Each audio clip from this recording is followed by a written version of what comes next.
1.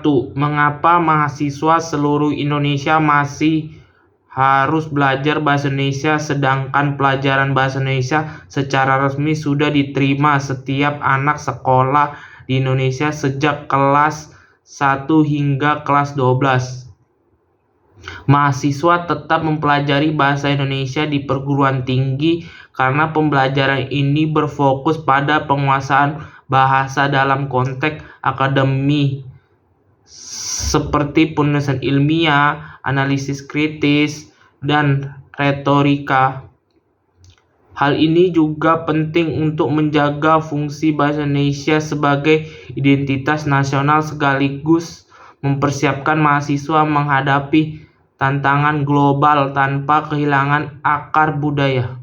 Jelaskan ragam bahasa Indonesia ahli yang menggolong-golongkannya dan berikan contohnya.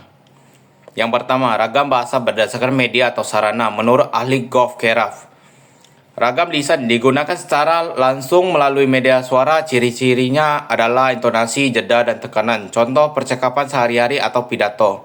Ragam tulis disampaikan melalui tulisan dengan ciri khas menggunakan tata bahasa, ejaan, dan tanda baca yang tepat. Contohnya seperti artikel, surat resmi, dan esai. Dan yang kedua, ragam bahasa berdasarkan tingkat keformalan. Menurut Abdul Khair, ragam resmi digunakan dalam pidato formal seperti rapat atau pidato resmi. Bahasa ini harus mengikuti kaedah baku. Contohnya seperti Bapak-bapak, ibu-ibu yang terhormat, dengan ini kami mengundang Anda untuk hadir dalam rapat koordinasi. Nah, ragam tidak resmi digunakan dalam situasi santai, seringkali menggunakan bahasa non baku. Contohnya, nanti kita jadi ke bioskop. Nah, contohnya seperti itu. Yang ketiga, bahasa berdasarkan penutur. Menurut ahli Harimurti Kiralkasana, dialeknya seperti variasi dalam berdasarkan wilayah atau kelompok sosial. Contohnya seperti perbedaan menggunakan kata saya. Saya digunakan dalam bahasa umum dan aku biasa digunakan dalam daerah Jawa atau Sumatera. Nah, ciri khas bahasa individu yang mencakup gaya bicara dan pilihan kata. Contohnya, seorang penutur cenderung menggunakan kata sepertinya dalam percakapan. Dan yang keempat, ragam bahasa berdasarkan bidang pemakaian. Menurut Abdul Khair, ragam ilmiah digunakan dalam karya ilmiah diskusi akademis dengan ciri khas menggunakan istilah teknis dan kalimat formal. Contohnya, fotosintesis adalah proses pembentukan makanan pada tumbuhan dengan bantuan cahaya matahari. Bahasa yang digunakan dalam berita media massa. Contohnya seperti kebakaran hutan terjadi kembali di kawasan Kalimantan Timur. Dan itu adalah contoh-contohnya. 3. Sebutkan dan jelaskan minimal 3 konkret perbedaan bahasa Indonesia sebagai bahasa nasional dan sebagai bahasa negara. 1. Tujuan pengguna. Bahasa nasional. Bahasa Indonesia digunakan sebagai alat pemersatu bangsa yang dapat dipahami oleh seluruh warga negara meskipun mereka memiliki bahasa daerah yang berbeda. Bahasa ini digunakan komunikasi di tingkat sosial dan kebudayaan. Contohnya, dalam pertemuan antar warga dari berbagai daerah, bahasa Indonesia menjadi pilihan utama untuk berkomunikasi. Bahasa negara. Bahasa Indonesia digunakan dalam konteks resmi seperti administrasi pemerintah, undang-undang, dan urusan negara. Bahasa ini digunakan oleh lembaga negara untuk menjalankan fungsi-fungsi negara. Contohnya, penyampaian pidato kenegaraan oleh presiden dalam bahasa Indonesia. 2. Bentuk bahasa. Bahasa nasional. Bahasa Indonesia sebagai bahasa nasional lebih fleksibel dan dapat digunakan dalam berbagai situasi sosial tanpa memandang formalitasnya. Contohnya, berbincang dengan teman menggunakan bahasa Indonesia dalam percakapan sehari-hari.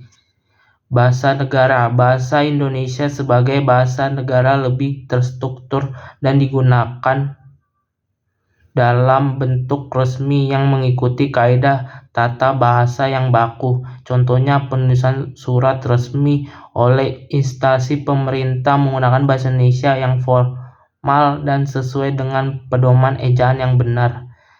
3. Sumber pembelajaran. Bahasa nasional diajarkan dan digunakan di semua lapisan masyarakat sebagai bahasa pengantar di sekolah dan kegiatan sehari-hari, termasuk untuk orang yang berasal dari suku dengan bahasa daerah yang berbeda. Contohnya, anak-anak dari berbagai daerah belajar bahasa Indonesia sejak dini di sekolah sebagai bahasa pengantar. Bahasa negara dipelajari secara formal dalam konteks pemerintahan, hukum, dan administrasi, serta digunakan oleh aparat negara dalam menjalankan tugas negara.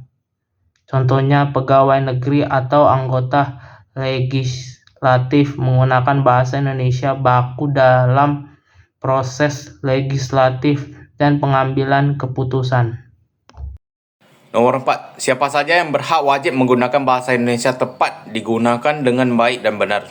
Bahasa yang baik memiliki susunan yang tepat sesuai kaedah kebahasaan dan tidak mengandung artikel melenceng seperti bahasa kasar namun menggunakan kalimat atau kata-kata yang lebih modern. Sedangkan bahasa benar berasal dari bahasa yang digunakan sesuai dengan penggunaan bahasa seperti dalam kamus KBBI, formal, baku, serta mudah dipahami oleh semua golongan. Jadi bahasa yang baik belum tentu benar dan bahasa yang benar belum tentu baik. Semua diatur dalam situasi, kondisi penerima dan pemberi pesan. 5. Jelaskan perbedaan antara bahasa Indonesia yang baik dan bahasa Indonesia yang benar. Berikan contoh konkret. Perbedaan apakah bahasa yang baik tidak benar?